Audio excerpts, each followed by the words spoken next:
Umiinit sa social media ang panawagan na ideklarang persona non grata ang komedyanteng si Vice Ganda matapos magbitiw ng patama kay dating Pangulong Rodrigo Duterte sa unang gabi ng kanyang Super Diva concert. Sa kanyang performance, ginamit niya ang parody ng sikat na TikTok trend para banatan ang jet ski promise ni Duterte. Binanggit din nito ang mga diehard Duterte supporters at nagtapos pa sa isang impersonation ng dating Pangulo na ikinatawa ng mga manunood. Hindi ito pinalampas ng ilang taga Davao.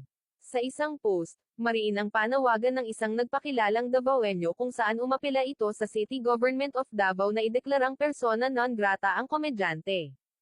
Sa kanyang post nitong Sabado ika-9 ng Agosto kung saan sinabi nitong as a Davaoenyo, I am appealing to the City Government of Davao to declare Vice Ganda a persona non grata in Davao City.